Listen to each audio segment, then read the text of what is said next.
I've been listening to it rain pretty much all night. Sometimes just dripping like this, sometimes pretty significant. I was kind of hoping maybe it'd clear, but I just pulled a weather forecast and nope, looks like it's all day. Well, the rain's at least down to dripping now, so about time to get going. There is a 12K pass up ahead. If the snow is impassable for some reason, I mean, if it's really deep and just can't keep my feet warm enough, something like that, or if it's slippery, there are bailouts through this section, so that's the good news. I can basically descend down a canyon, hit a road, walk around. I'm disinclined to do that, of course, but if it becomes a safety issue, that's always an option. And that does also remain an option for the next couple of days.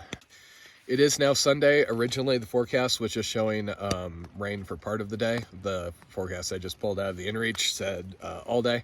And it's now showing precipitation to continue through Wednesday. So, again, it is what it is. It's kind of expected up here. Good news is once I'm over this pass, I am down lower for a little while. So, you know, the trail goes up to 12K, descends down 1,000 feet or so. So hopefully it'll keep me from staying in too much deep sustained snow until this has time to kind of burn off. This is just kind of what I have to expect thanks to, you know, running into October, thanks to coming down with COVID, losing 10 days, yada, yada. I won't deny I wish I could get, you know, sun like yesterday morning for another couple of weeks just to like get me through Colorado, but you know, is what it is. It's the wilderness for you. I really dislike packing up in the wet, especially when I know I'm not gonna have a chance to dry for days and days and days. That all I can say for the situation is at least it's not too cold. Might be in the 40s, but it's not freezing. My water bladder that I left outside the tent didn't even have ice this morning. I was looking at the comments last night, and that off-trail section I saw looks like the blue line's just completely off through here. So I was able to find the trail up there and follow it down, so I didn't have to bushwhack down the steep bits. Now the trick is just finding the way up the other side. This is the 10-mile trail, and there was a comment saying just stick on the Gore Range. Just 10 more miles and I'm on the Colorado Trail overlap. And there, supposedly, it's all signs and marked and easier going. I have talked before about how it's really difficult to figure out what the trail is going to be like in any given section. And I will say Silverthorne has been more adventurous than I expected. You know, thought maybe I'd be on a road for longer, but it's actually been a pretty good trail, other than that one section going through town. Though in retrospect, that does make sense since this is the older version of the CDT. I guess they rerouted it years ago to go over grays and all that. Other than just disliking packing up in the rain, etc. This isn't that far off from, you know, the AT. Wet and forested.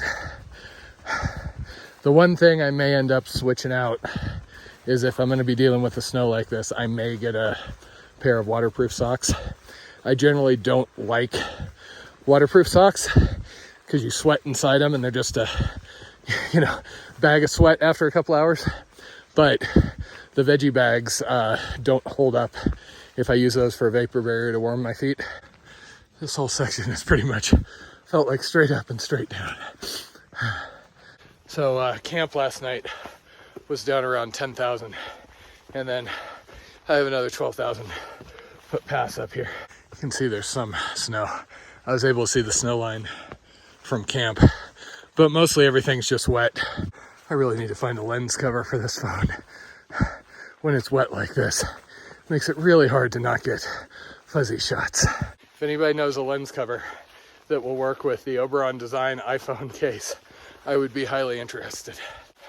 Oberon Design is this custom leatherworking place. Found out about them when I had a Kindle because I got a leather cover. It was so nice. I got one for my mother too, and she absolutely loves it. You know, colored, nice leather. So my phone case is pretty thin, surrounds the sides and the back, and has green leather and a pattern on the back. And I just love this thing. And then I put a glass cover on the front. Feels way better than like the Defender case or anything else I've tried.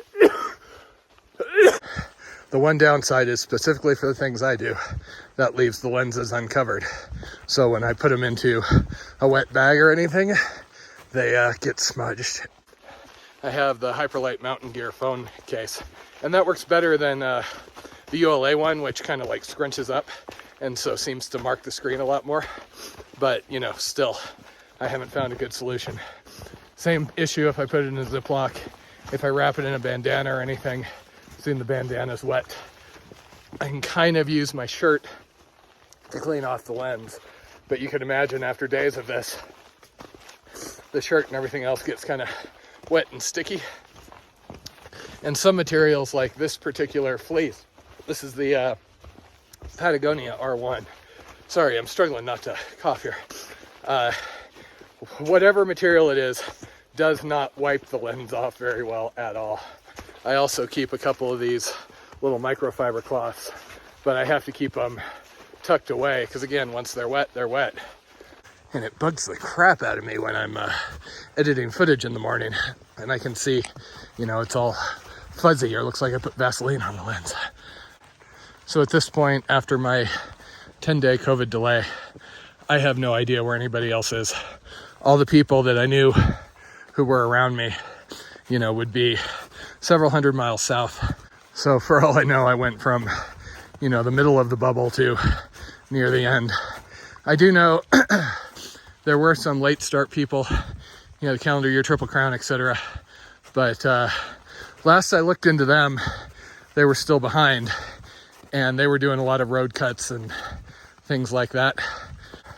I could have made significantly better time if I just walked down whatever highway that was to get around this section. But, you know, people should do what they want, but that's not why I'm out here. I'll do it if I have to, if it's not safe to be on the trail, like, you know, going around grays.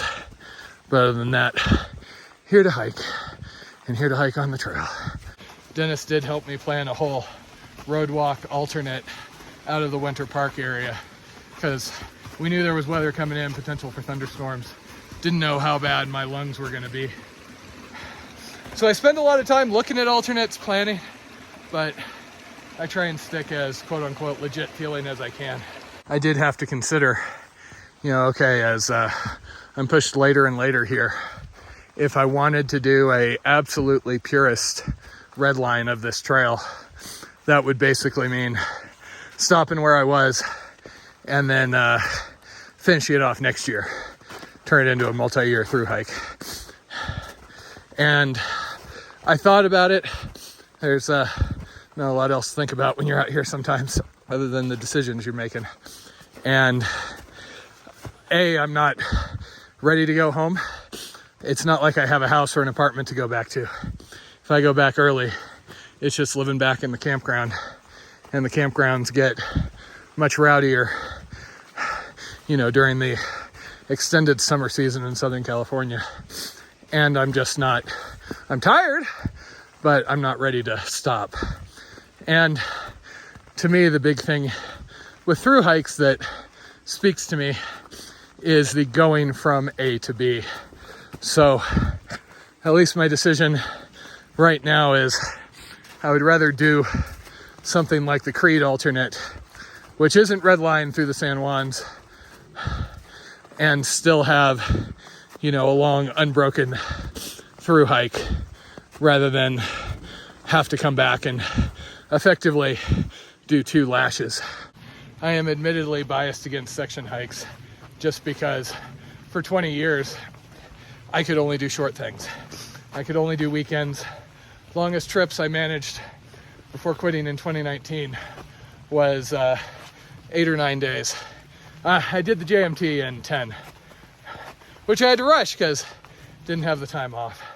So having done all the sacrifices, giving up so many, you know, comforts of the old life to be out here, I really prioritize doing it in one go, A to B. I just find something very compelling about, you know, looking at a globe of the world and going, oh, I walked from here to here under my own power. Now again, if winter hits hard enough, there is a set of circumstances that would bring me off the trail if I just felt like it wasn't safe to continue. So I am just continuing, taking it day by day and making good decisions, even when those decisions bug the crap out of me. You can see one set of footprints under some of the snow. Looks like it was going the other way though. I've also noticed that the number of comments has dropped off on Far Out quite a bit. Some of that I'm sure is attrition. There's always a lot of people that start and end up having to quit partway through. The other part of it is the quality of the waypoints has been going down. Like through this section, it's kind of a random smattering of them. Some of them are nonsensical. There are junctions where you have to make a decision where there is no waypoint. So I think, like me, people have just gotten a little numb and heads down and just go. Plus, there's no point in commenting on water sources or anything, as you can see, because everything's wet out here. Plus side, actually getting some sunshine. Downside, deeper snow, slower going. And trails kind of all wacky around here.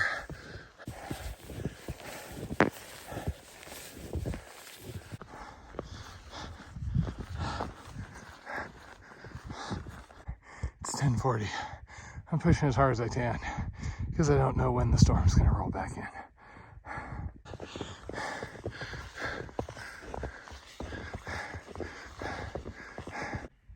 For whatever reason, I'm having a hell of a time keeping the toes on my left foot warm. They feel really cold and I keep having to scrunch them. The right's fine. I can't figure out what's going on. I didn't want to dig out my veggie bag, so I just used a Ziploc from my food bag. Covers the foot till about here. It's not ideal since it's eventually going to slide down, but should at least help get the toes back to feeling. And the tracks looks like a herd of sheep, deer, elk came over.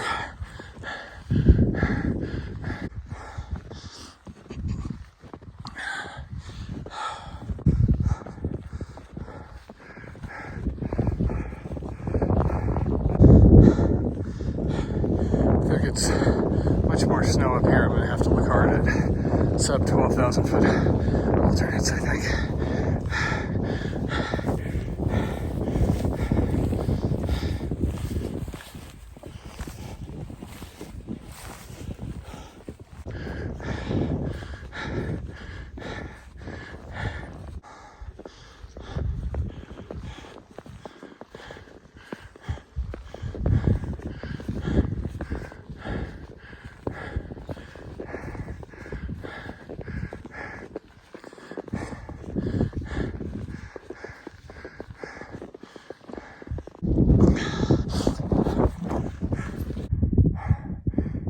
I gotta start paying attention to when the trail's up above 11 here.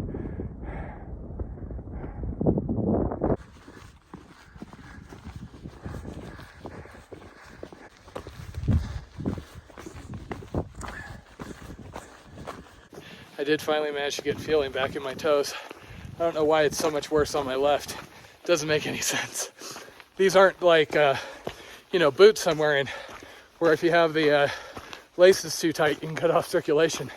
When we do snowshoeing in the wilderness class, people are always over tightening snowshoes and things, and cuts off circulation and your toes get cold.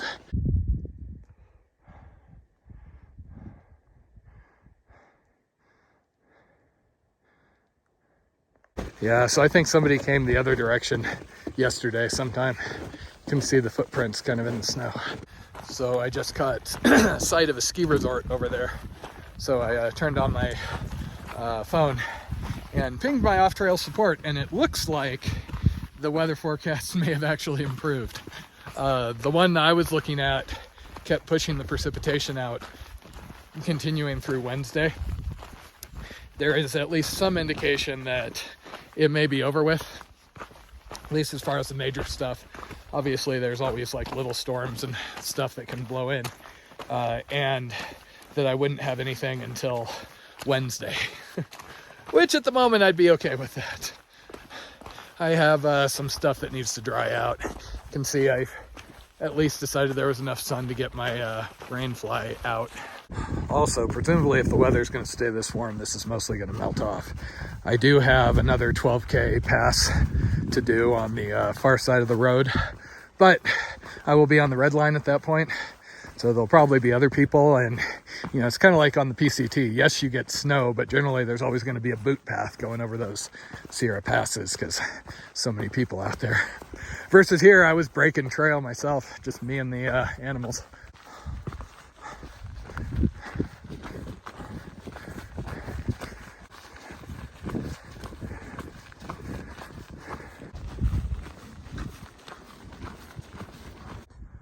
So there have been the occasional signs that have been, you know, defaced, saying CDT, but only northbound.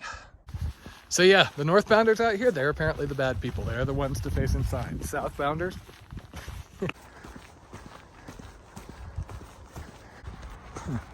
The last 2 days feel like kind of the definition of the hardest way to get 30 minutes down the road possible.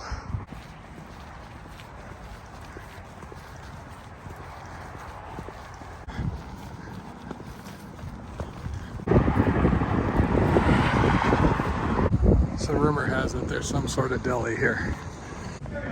Yeah, this is worth this side trip. Okay, that was a surprisingly good Americano and sandwich. I am very happy at the moment. Other than now I'm back out in the cold. Damn it, it's nice to sit inside. Okay, time to get back to the red line. I just saw something pop up on Instagram that one of the calendar year Triple Crown guys is actually right in this area. He's road walking though, doing big days and avoiding all the up and down and, you know, white stuff.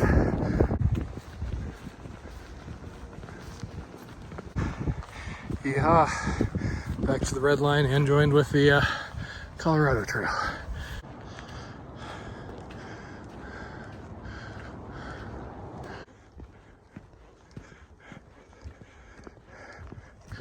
I'm finally on good trail and I should just be pounding out the miles, but yeah, cough.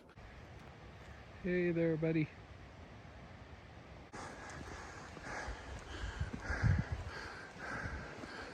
It's currently 6 o'clock. I could easily make it over the pass, but the trail stays high and exposed for a while. And I'd rather not camp on the snow if I don't have to. So I'm probably stopping here before the pass. I'm basically just waiting until I can get at water without having to wade through the swamp down there.